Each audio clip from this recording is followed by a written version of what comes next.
Welcome everyone to the Masterclass, Maori Frameworks and Perspective on Inclusiveness for Ethical AI, a fascinating topic that highlights the importance of inclusiveness in the tech-oriented projects, presented by our dearest guest, Sara Stratton. I had the privilege to meet Sara in the Global Future Council on AI for Humanity, actually, of the World Economic Forum, which I had the privilege of co-chairing this year. Sara is from the Te Hiku, or Te Ika, the tail of the fish, the far north of the North Island of Aotearoa. I hope I'm pronouncing that right, Sara. If not, you'll correct me. New Zealand. Her mother's people are Maori, tribes of Ngāti Jin, and Ngā Puhi, and Ngāti Kahu. Hopefully I did a better job on that. Surrounded by hills, rivers, forests, and oceans. She's also Irish on her father's side. All of this, the who she comes from, her family, friends, and community, and the where, the land, the hills, the river, the forest, and oceans, informs who she is. Everything she values, thinks, and does. Whether that was in the study of law, the raising of her family, the work within her community to bring digital technology understanding, or with the Maori Lab, bringing a Maori lens, values, and practices to organizations and companies. Her purpose, the sustained collective well-being and dignity of people and our beloved planet, past, present, and future, never changes. Sara had a huge impact in the work we did in the council at WEF. And actually, one of the biggest lessons I learned from her was to prioritize spaces to get to know our colleagues and peers first. Actually, before we start into action, and we start with all the action-oriented agenda, in order to create more meaningful processes and a more impactful work. Sara, it's an honor to have you here with us today, and the Zoom microphone is all yours. Oh, thank you so much, Constanza. My privilege also, please know that. I just thought I'd start as we would, as if you'd come to our place, and what I have here is called a digital wharenui or marae. If you come, or when you come to Aotearoa, New Zealand, you'll be welcomed on. So I'm just going to start everything with some Maori. Okay. Whakarongo ake au ki te tangi o te manu, e rere runga rawa e, tui a, tui a ki runga, tui a ki raro, tui a ki waho, tui a ki roto, tui a, tui a te pō, tui a te ao, tui a. That's how we would just kick off anything with some what's called the tauparapara. This is particularly important in what we're talking about when we talk about digital technology, connectivity, AI, inclusion. That ancient tauparapara is about how we are bound, connected with one another, the physical, the spiritual, the environmental, the people, the planet, and to purpose. It is how we would begin. And then next, I would just say, he mihi nui kia koutou, te atua ki runga rawa, nā i te timatanga mo te whakamutanga o te ao. He mihi tuarua kia koutou mo tō pōwhiri ki au, me te kaupapa nui, he mihi nui te kaupapa nui. So I am welcoming and acknowledging all those that have gone and the spiritual world. I'm acknowledging you all for this amazing welcome and opportunity. And I acknowledge the purpose, what we're doing here, and that is to discuss such very important topics. And then a little just about myself. I'll just say it quickly in the Maori, though you did already say it, but in Maori, I just would simply say, ko mototou rawa ko puheki te maunga, ko taumarere rawa ko rangaunu ngā awa, ko ngā tihine, ngā te kahu, ngā pohe, te muri whenua, oku iwi, ko Sara tōku ingoa. And why I've said all of that, that's just a beginning way of introduction is, as I said in my bio, it's all about not me and what I've done, but it's about me and who I'm connected to. As I said, people and planet. And over time in our lives, of course, we connect with one another through purpose, which is exactly what you're all doing in that amazing Sea Minds that you work for and do and with. And also just in our ongoing relationships, it's beyond just work. And I feel that what you're doing and that what I do is far greater than a career. It is a vocation. It is my life's work alongside all the other stuff that I do that's not put in a CV. So that is me. The conversation today, inclusion of diversity, AI for humanity, tech and the environment, tech for nature, however you look at it, these are each and individually huge conversations to have. But I just thought I'd go to my slides, if that's okay, because I'm going to just share a little bit about Maori Lab and what we look like, what I do, and then I'll go back to not screen sharing. Okay, so Maori Lab, obviously not just us, all peoples navigated uncharted waters, and we find the word unprecedented used a lot, especially in the last couple of years. But digital technology itself has disrupted in unprecedented ways quite stable institutions. And so Maori Lab seeks to use I hate the word other, but use our knowledge to help others find their paths. We have a saying, kia whakatomuri te haere ki whakamua, which means I face the future with my eyes on the past. That's how we navigate uncharted waters, is we use what we've learned and we contextualize it for today, because there are some basic principles that never change. So essentially, that is Maori Lab. What do I do? Well, I've come to understand that the data, or if you like it, the stories that we grew up about our culture, they all show how inclusion of diversity and inclusion and diversity, and by diversity, I simply mean things like, we're part of an ecosystem. We need all aspects. The environment needs all aspects working holistically and in balance to provide this marvelous life that we've got. And we've seen a great imbalance. So we need to include diversity of thought, diversity of practice, diversity of values to harness anything for good. And when I always do good, because good means different things for different people. So it's a pretty basic sort of structure. It's in New Zealand, we have a thing called a warrant of fitness. We do it for our cars, and your cars have to pass that warrant of fitness. Is your car fit and safe for purpose? So that's kind of what I do with organizations. I go in and I hate the words audit. That sounds so harsh, but we go in and I take a Maori lens of our values and principles, which I'll share. And it's fresh eyes on what you do, because as we've already come to know of biased algorithms, and we're hearing a lot about bias and institutional bias, it's simply to provide fresh eyes to have a look through your service, product, technology, policy, whatever it is that you think.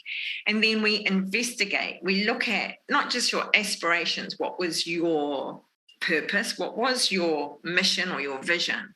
Then we look at the strengths of you, and we look at your pain points. What hasn't been working? Why? And what might a different, fresh set of eyes see? So Maori Lab goes in and carefully, gently, but firmly. Anyone do boot camp gym? It's a bit like that. I can be like a boot camp instructor, really encouraging and firm. And then I feedback what I felt, and then what I've seen and assessed, and then together we have a look at what it is you really want and where you want to go, and how Maori Lab, Maori values might collaborate with you. So we're not about replacing other people's vision, values or processes. It's about embracing. I'm an and proposition. I don't like that deficit thinking, that binary thinking of either or, my way, your way. I'm all about collaborating, see what works. We test it, we strategize, then you go on your way with hopefully being added to in a personal and a personal and unique way that's going to fit your company. There is no one size fits all. I think we all know that now, thank God. It is about taking that time to understand that we are actually all very different, have different wants and values and visions, but yet we might have some similarities that are enough for us to move forward together. So that's what Maori Lab does. And just very briefly, if I can sum up, a whole culture's thinking, and I do not dare to do that. I have a little disclaimer.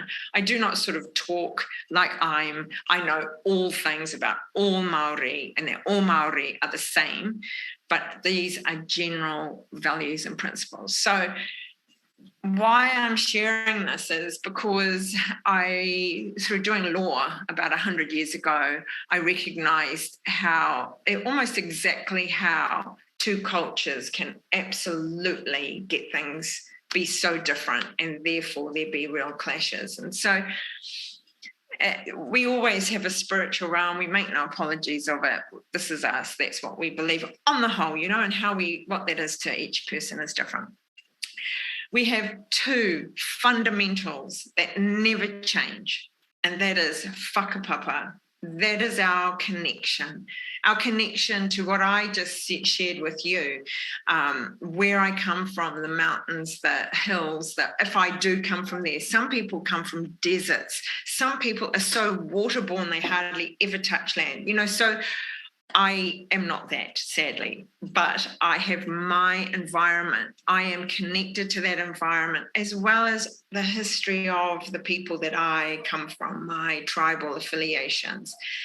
That is just, and I have my connections to our ātuatanga, our spiritual realm, I don't like to use the word gods because that's been a translation. It doesn't mean that. And Io, the great resource, if you like.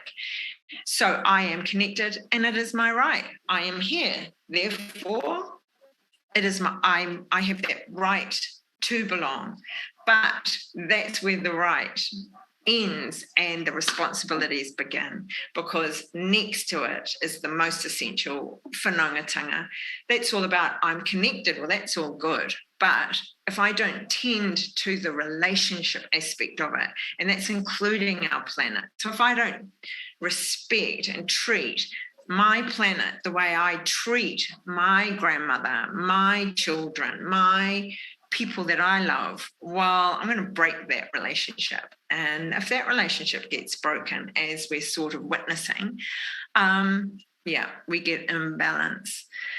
So rights, responsibilities. I really say that because just in our recent future in the world, I've heard a lot about individual rights and very little about individual responsibilities.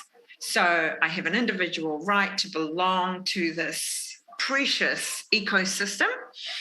I want that precious ecosystem to continue because selfishly I need it to survive. Therefore, it is my responsibility to ensure that that collective, that ecosystem is protected.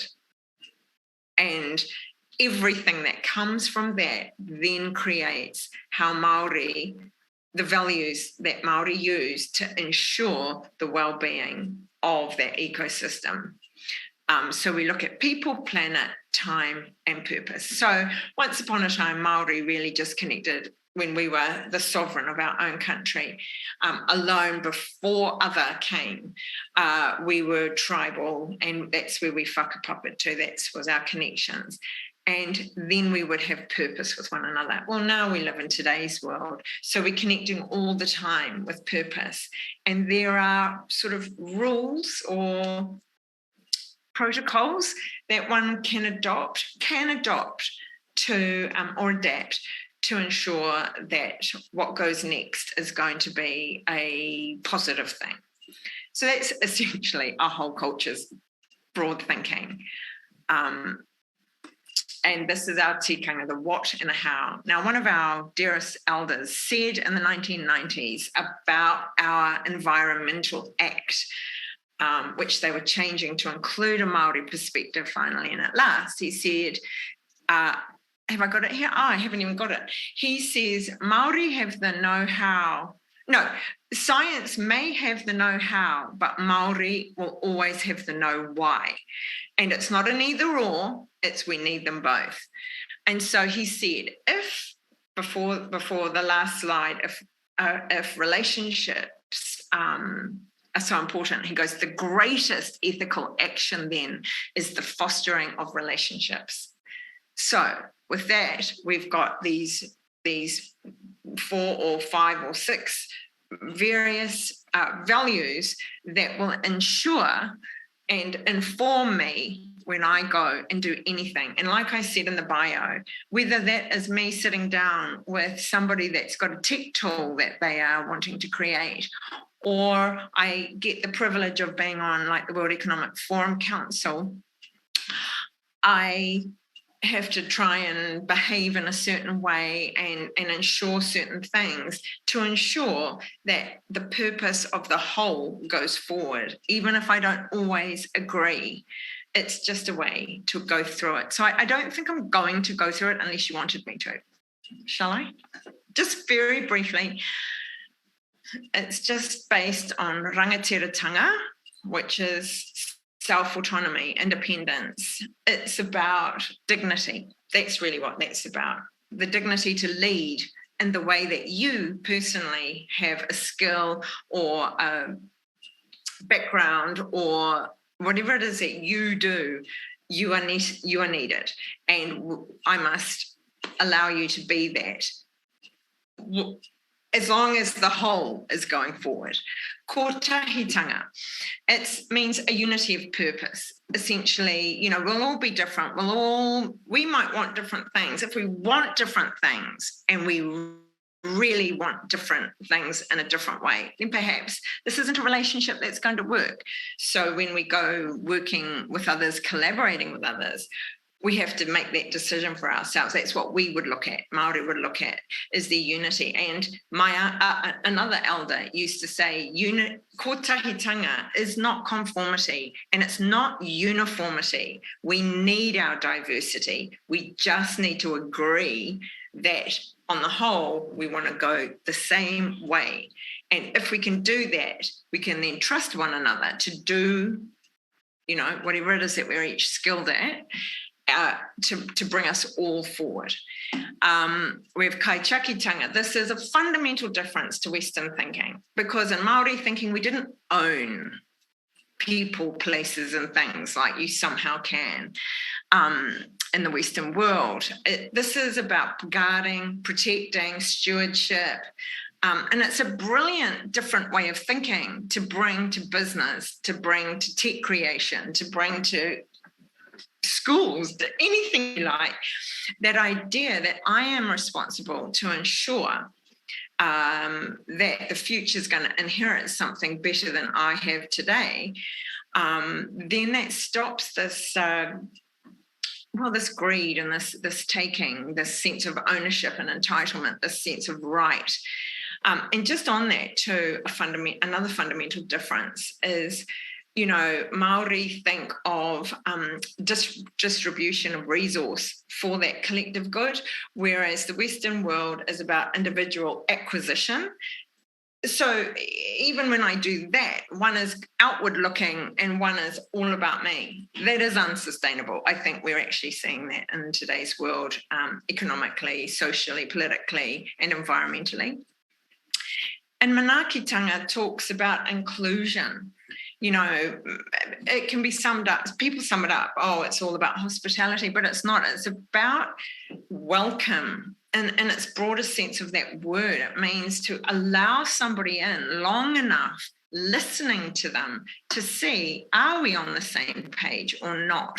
It's not to be afraid of different or something else, not to surround self with an echo chamber, but include, be quick to include,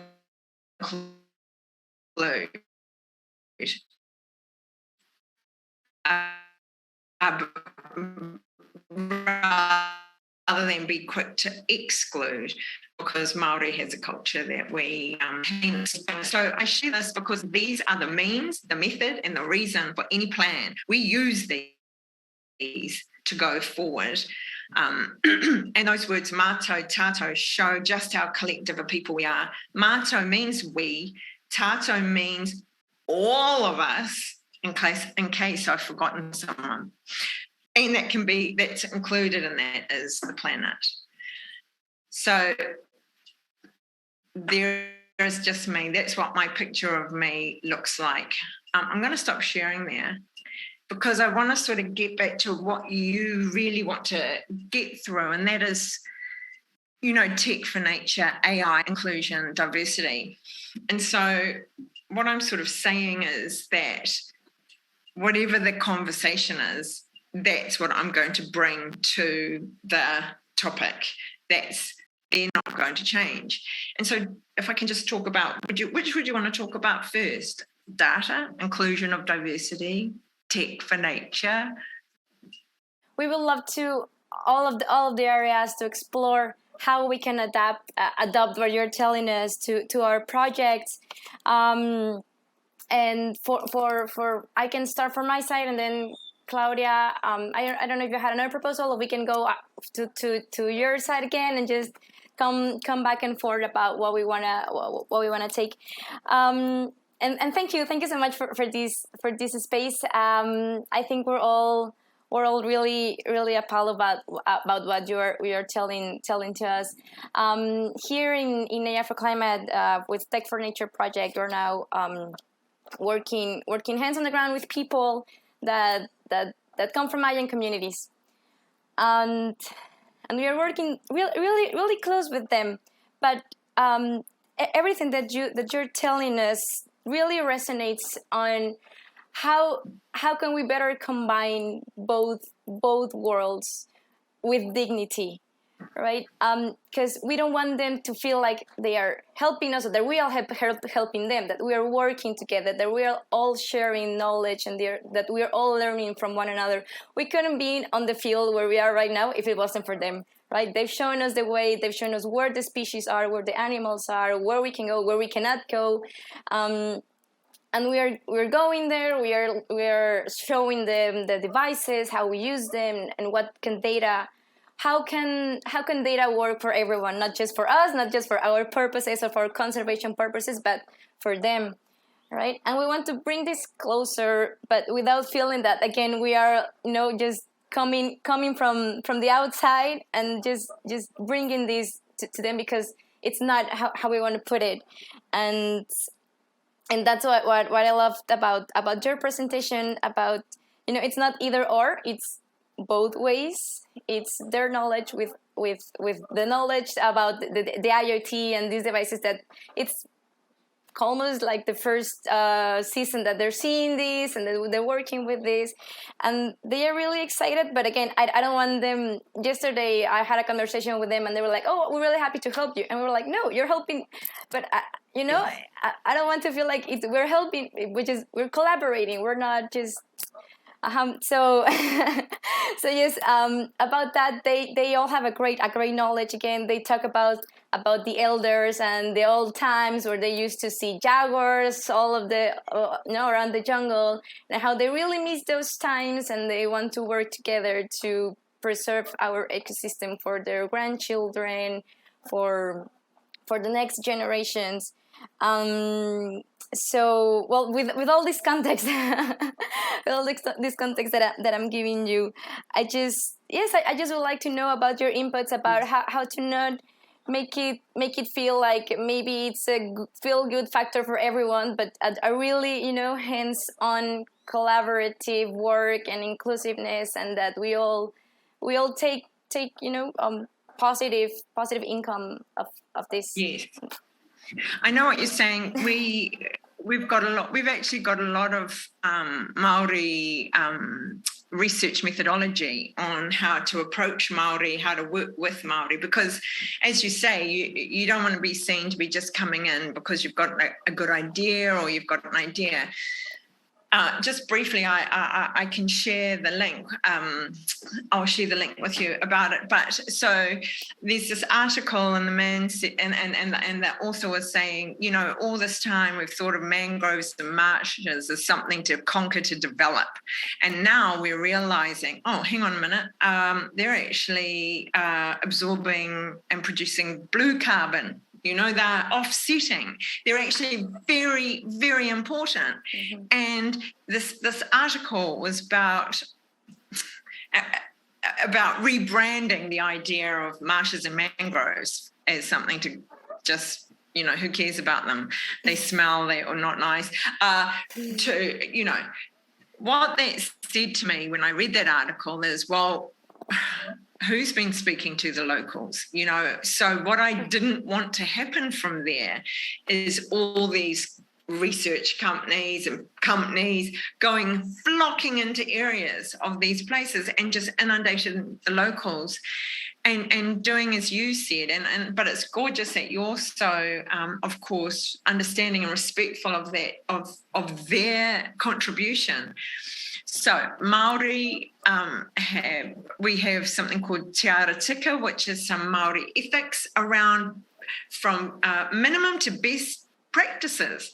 But it's going to take a shift in thinking on the researchers or whomever it is that's who's wanting the research done, because it really is from the outset actually saying, we think there's a problem, what do you think? And then handing over the reins and letting them lead, letting all their, that those stories that you were just talking about that they were telling you about when they were young. We've got a name for that. It's called pūrākau, and it's a recognised research methodology where, because it's been consigned to anecdotal, and I do this, it's been consigned to anything but scientific, but it is science. Yeah.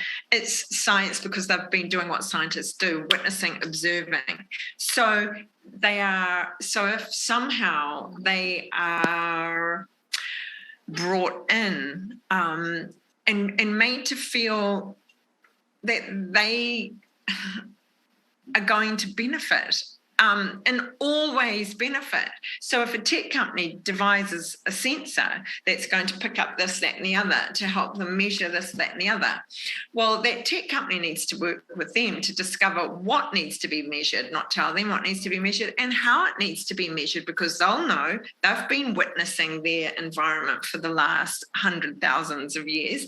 So it's about, yes, you're educating them to the fact that now the greatest value that they have is being them, is having that local knowledge. All this global participation is having to go straight back to the locals, the people on the ground who know. And so what we all become are, in a sense, bridge builders, translators, interpreters, because we have to kind of tell scientists their point of view, talk to them about a scientist's point of view, talk to business about science and the local perspective. We are having to be multilinguists in a way that's not really about exactly what language, but the whole, what it is that we all want. And I think we all want the same. We want, say in this particular example, the environment to be the same, to flourish. But we need, those local people need to know that they are the most valuable people. So how are they being, what's the word? How are they being rewarded? And how much power are they given? Are they becoming partners? You know, so we have standards of, are you just going to consult? And that in New Zealand, that's always meant, well, we'll listen, but we'll end up just doing what we think. Are we going, or there's a protectionist feeling, oh, we're going to protect you, we'll protect you. Or is there a partnership where two peoples are coming together, we're both looking outwards for the same thing, but we're going to have the equal same amount of dignity, authority, power. Now that is where it gets a little bit sticky, because somewhere someone earns some money out of all of that. I understand these things, of course I do. So how is the local community really truly being rewarded? Because part of Maori thinking is the sense of utu. Once we set up a relationship, you know, that's no light thing. Now we, both of us, are responsible for one another. How is that actually physically, financially going to be played out? So that's what you can think about. So I will share with you later that what this Te Ara Tika group have set down. They talk about, these are ethics for Maori if the subject involves Maori. Well, I sort of take it that one step further and go, but it could be a good model for anybody. You just have to trial it. And also, you know, these people will know their own practices. They'll know what's a good protocol. They just may have been so unvalued that they don't know the value anymore. They just need to be reminded. I hope that was helpful. Thank you. It was really, really helpful. I took a lot of notes. Thank you. Just quick, just on this one point. So always too with Maori, you know, it's about knowing who your people are. So when you're going to go meet them too, time is always of an essence. This really bugs me. Time. I'm sorry, but it's been colonized, this idea that time. No. Because when people say time equals money and we're on the pump, no one is ever counting the cost of never stopping long enough, as Constanza said, to form meaningful relationships. So with, say, Maori, say you're going to talk to some elderly people, elderly Maori, our kuia kaumatua, you better be bringing some food. You better be bringing some food and knowing you're going to sit there for a little while and let them talk about what they want to talk about. They will get there, but they're not just going to be, you can't just say, okay, right, well, we'll be there at 9 and we've got to go at 9:15. I understand people have schedules, but so do they. They have a schedule. It's just not your schedule. And so it's about understanding things about time, flexibility, because once you've built trust, that is the commodity for all businesses to do well and flourish. To me, it's a no-brainer. Build the trust, and you build trust by being genuinely interested. And see, with Maori too, I don't know of other. I say Maori because I can't speak on behalf of other people, and I'm not speaking on behalf of Maori, but you know, there's a lack of trust. There's oh yeah, oh, you've come, you want some information from, oh yeah. What's your motive? And it's become like that. And of course that can be off-putting to people, but I understand that. So it's be prepared that navigating uncharted waters when it's no different to building any relationship. It's scary and we're going to get it wrong. That's the other thing we must remember. We're building relationships. Of course we're going to get it wrong because we're human. We're going to get that wrong, but it will pay to do it right from the outset. I love it. Thank you. Thank you. Thank you so much for everything. And yes, from Siemens, we also believe it's really important to build trust, and so that everyone feels like we're all part of the same team. We're all part of the same. We're all looking after the same goal in our projects. Just to, in a broad light, to use technology for a good impact in the case of Siemens. So I'm not sure if it makes sense within the context of your expertise, but hopefully it does. And if it doesn't, just feel free to say I don't know so much about that specific aspect. But so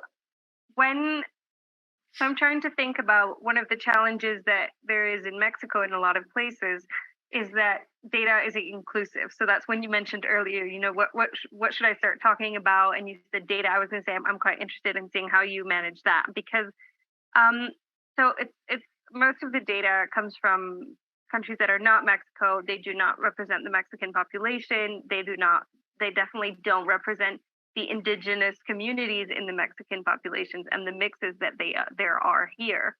And those populations are often not the ones included in the conversations about data in Mexico and how that data is used by AI systems to make decisions.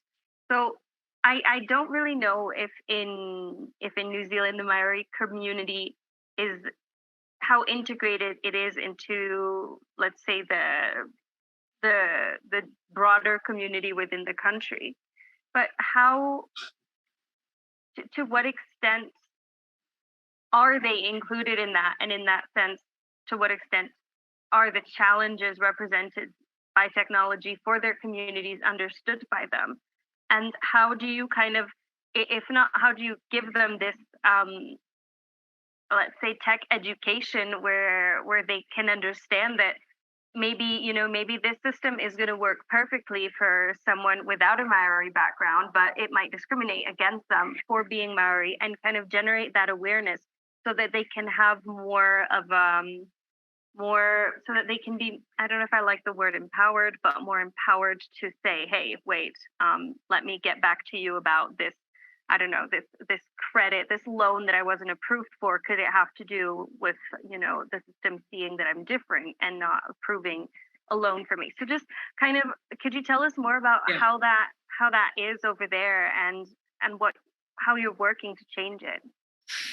Well, that data is one of our biggest conversations. Māori are actually, we've been talking about it. A group started talking about it in about 2015.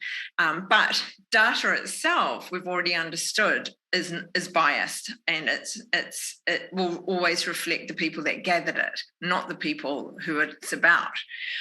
Because when you start asking questions, you'll shape a question based on who you are, not based on the people. So you'll get limited knowledge. So I understand that, and what you're saying too is there are heaps of data sets I don't even know why they're being used in Mexico if they're not even relevant really to Mexico. But anyway, that's a whole other story.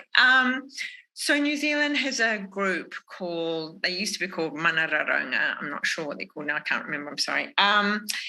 And we have now we have an iwi leaders group that is in partnership with the government, liaises with the government, and one of them focuses solely on data. So we understand that Maori, if you look at statistics and you look at Aotearoa New Zealand statistics, you'll see that Maori are always on the bottom of it's not uncommon, it's around the world.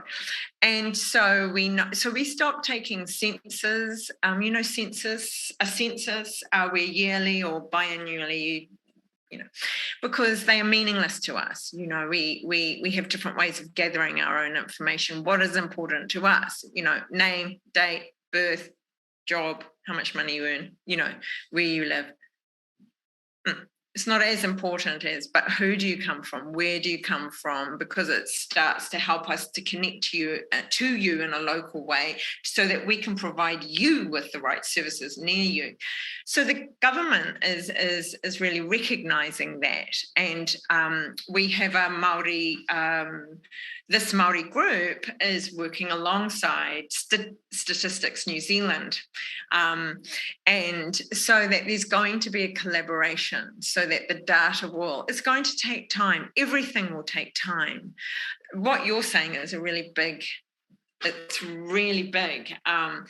So we're already quite on the way. Australia, the Indigenous people of Australia are, I was involved in a conversation there. They're starting to discuss those things themselves as well in their different countries and peoples. So getting data that's useful to the people that need it is going to be a slow task, depending on how disconnected they are to decision making in the country itself.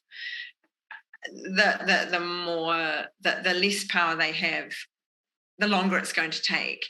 It starts with what you were saying before. I'm sorry if I say this wrong, Regina, about what were you saying? I'm so sorry, I've just had blank. With the people, right? So you want them to understand that what they value is data. What their value is that they have the data, the inherent data. So once you start, it's this two-way education. And so having to use data sets that are of no relevance, that's a policy. I'm sure that's quite a policy conversation for government. And there's going. If I can follow up on my question. Yes. So that makes sense. Saying, okay, if that data doesn't make sense to me, if the questions asked in the census don't make sense, why would I keep using them? But then, like you were saying, it's about coming together. So the idea would be, what if the government could include questions that make it sense to each community in the census? But then so you said you don't use the data, but does the Maori community still participate in the census? Because in that sense, I'd say, okay, I understand it doesn't make sense, but if you're not participating in that, how wouldn't that make it more difficult to be included in decision making? I mean, it was a protest. It wasn't an organized protest. It was a response to. Okay. You're asking all this information. You're owning that information. If our community health organizations need information about us, we have to come to you and pay you money to get our data. So this whole notion of data sovereignty, as in could we own our own data? Can we be subsidized for our contribution? I'm talking about individuals as well.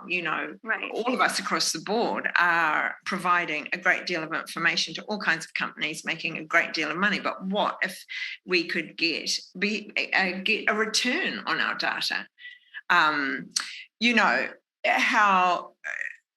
How can we make giving our very important information something that's going to make sense for us in the whole picture? Let us own or look after the data. Give it to us. We know what we need. And then we can, liaise with one another, have a partnership with one another. Let us co-design the questions that are relevant to each community. These sorts of power sharing is what it is, because I don't know, the saying is knowledge is power.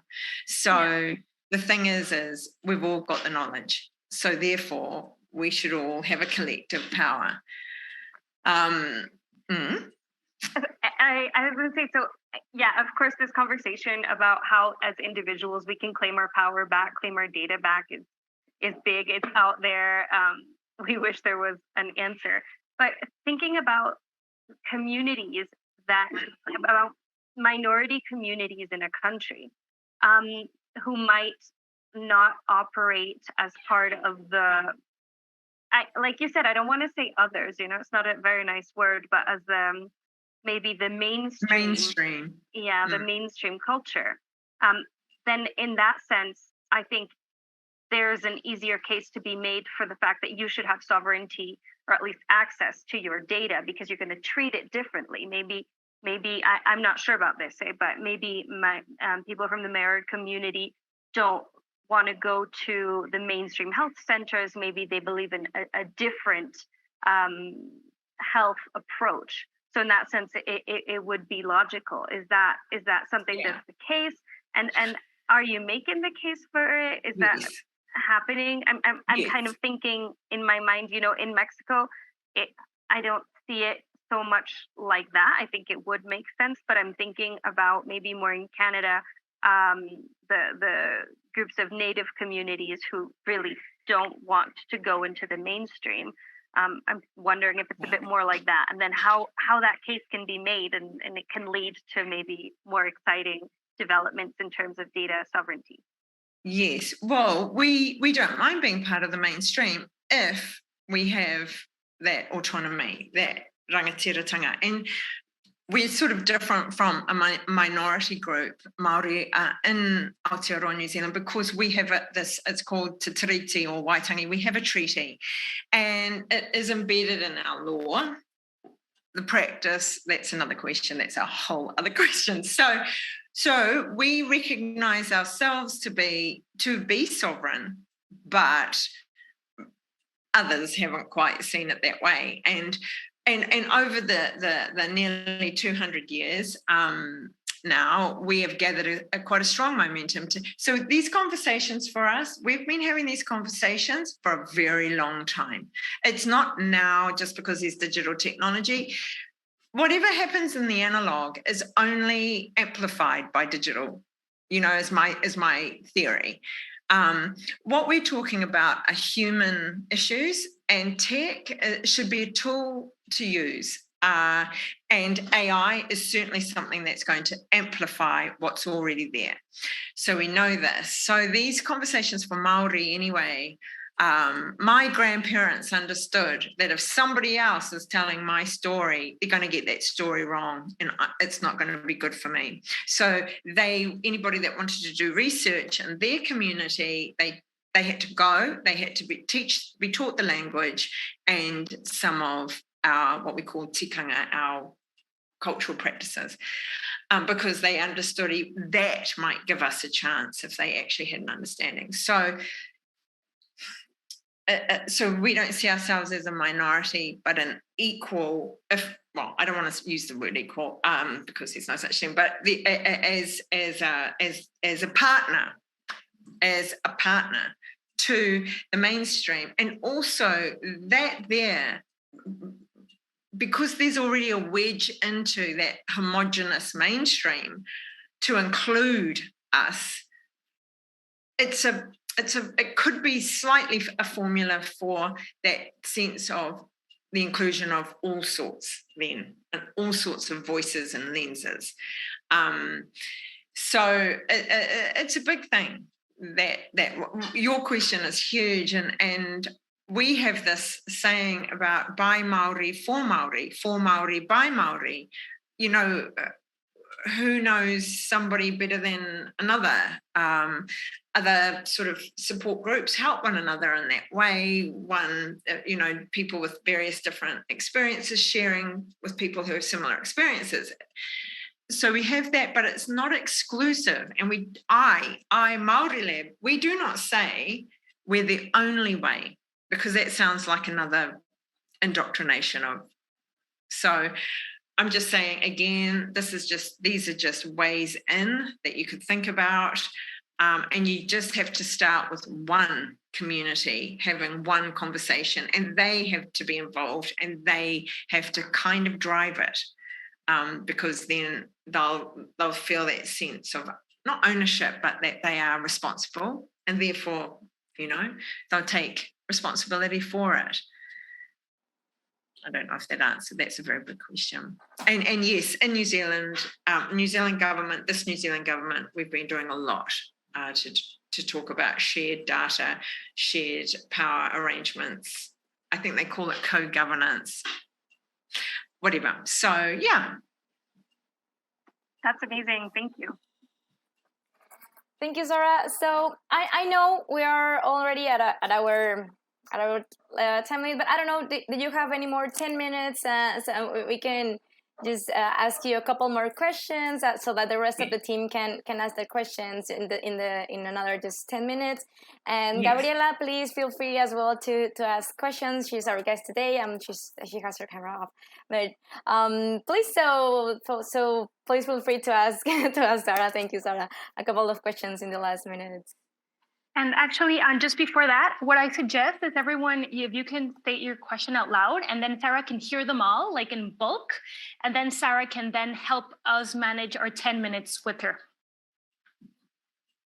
Good one.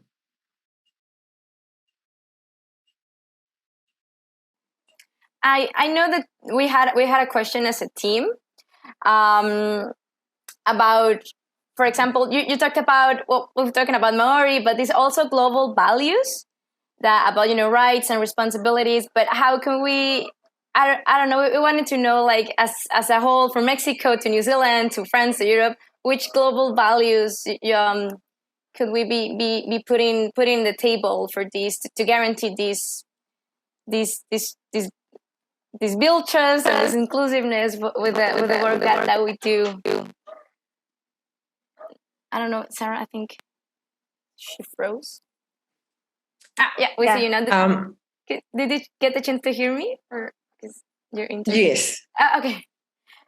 Yes, I did. Did you say, so just to get it right, because it was a bit robotic, did you say which values? Which values? Yes, considering all, yes. Who's your favorite child? Yeah, I would not like to. I don't know. I would not like to separate it. How, but well, I think we're all accustomed here, maybe to just Western, like you were saying, the mainstream values. But here in Yucatan, we also think about these like Mayan values. We're strongly connected to our values and to think of the future and to also value the past. But I've also been really used to the mainstream values. Yes. Sure. Lots of people say, how can we help you, Maori? How can we help? And for me personally, I think the more self-aware someone can be about who they really truly are, where they come from, how they fit in, what they value, what they're about, and what impact they make in their family, community, in their little environment. Then we go about educating ourselves about all sorts of others, and we feel what works and what doesn't work. We to take on board, like Maori say, we embrace, we don't replace. I cannot be anybody but me in an essence, but of course I'm a mix and a weaving of much. All different experience. This conversation now, our meeting together, will have clarified my mind. It always happens. Tomorrow, I'll think sharply about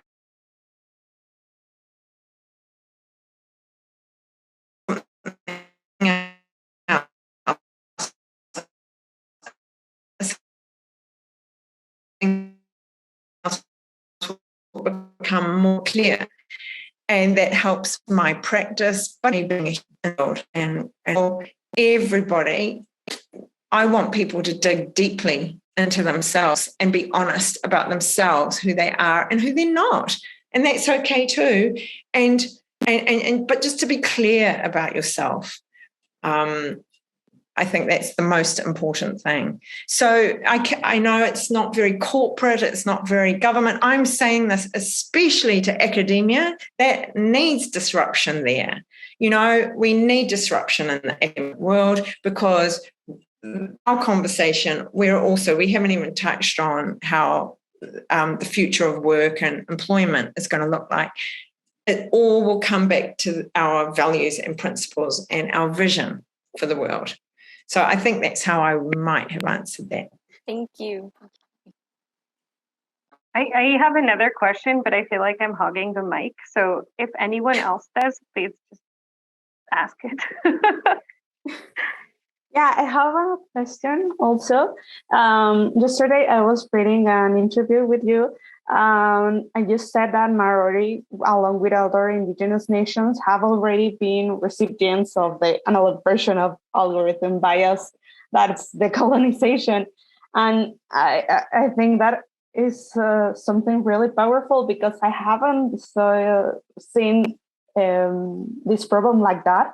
I think it was an interesting approach. So I don't know if you've seen or think about which good practices we will need to be having to escape from this path that we've already been in. Yes. I when I first started to learn about AI and algorithmic bias, I thought, hang on, this sounds familiar. And the more I researched, the more I thought, this brings me straight back to law school, which is why I never practiced as a lawyer, because I saw law as the tool of colonization and the tool and inherently embedded with people's values. Now, that's not to say that there's a certain demographic of people who are more biased than others. It just means we need diversity at every decision-making table. So that's kind of how I see a way to mitigate our way forward. It's going to take time. We're already being digitally colonized when people say, hey, I saw you like this, maybe you'll like that. I saw you read this, maybe you'll read that. They're funneling you down a certain path so that all you're going to get is an echo chamber. We need to be very sure of who we are individually. And we need, like I just said, we need diversity at every decision-making table. It's not enough for Google or Microsoft to share their diversity statistics, but not tell you who's at the exec table, because that's the only place that counts. People that make those decisions up there. So I think it's what I thought back then at law school when I was young and disillusioned. I thought, hang on a minute, we need Maori at this table, but actually it's been clear now that we need all of us are needed at decision-making table, from I've got an idea for a tech tool to as the work that Constanza and I have just worked through, the AI life cycle from creation through to deployment and after. We need diversity at every decision-making table. And I think we've got the technology to look at us. We can talk in real time globally. So that should be, technology has made it possible for us to collaborate, for many voices to collaborate at decision-making table. Thank you. And I think it's super important, because right now we're building a lot of technologies, and it's important that we all are in there talking about what are our issues and what we expect for the technology to be, because we don't have to be at the point where everything is done and we don't have a point where we can go back. So thank you so much. Exactly. Yes, because I think, the more of us is going to give us the 360 picture. So we're not like today, we are living the impacts of decisions made for us decades ago. And when you look at the demographic of who makes those decisions, it was quite homogenous. So it seems to me that's evidence that shows you. I use a simple analogy. If oranges were left in charge to make the rules for all fruit and vegetables, only the oranges are going to survive or truly flourish, and any other lucky fruit or vegetable that happens to need its climate and its temperature. So we need us all there. Otherwise, the same's just going to happen, but amplified. Amazing. Yes, we love Regina. Yeah. Oh yeah, we lost Regina. The light went out. It happens, sometimes. But we have literally, if you can have a 10-second question, Lore, and so Sara can have that final moment with us, and then we'll say goodbye. Yes. Yeah, sure. My question is if doing an ethnography before the project, like landing the project, it will be helpful for the Manakitanga, it calls like that? Because I really like the part which you say that it's important to be at the same page, not just like involving, but knowing that we are talking about like the same context. And so that's my question. It will be helpful to do an ethnography before any project? I am not sure if I understand doing an ethnography, what that actually means. What do you mean by that, doing an ethnography? Like get really involved with the people where you want to get involved in the project, like living with them a little bit. That depends, obviously, if they want you to be there, right? But like to take in the worldview. Yes. I would have said so, and that is what Maori Lab offers, is the opportunity, well, and not in a COVID world, but it was to come spend 2 days just to see our culture in practice rather than in theory, see that it's a living culture and what those terms look like in a practical way. So I would say so. And like you say, only if they want to, but yeah. Thank you. Amazing. Thank you, Sara, so much for giving us both your knowledge, your time, your philosophy of so many levels. We're going to be including all of these lessons in our own work. All of us here at this group leads different processes that I'm sure that we will all be able to understand more, and even maybe if we can contact you for more research or questions, that would be great. And if not, that you have a home with us in Mexico whenever you come visit. We would be glad to have you with us anytime soon. Thank you. Well, he mihi nui kia koutou for this. Thank you so much for this opportunity to listen to me, but also share in something I feel absolutely passionately about. So, and that's simply about dignity, that we can all have some dignity. So thank you again for everyone that's watching this masterclass. Please make sure to follow C-Minds and the AI for Climate Initiative, for climate.ai, cminds.co, and stay tuned to our upcoming projects and our current projects on our social media. Bye, everyone.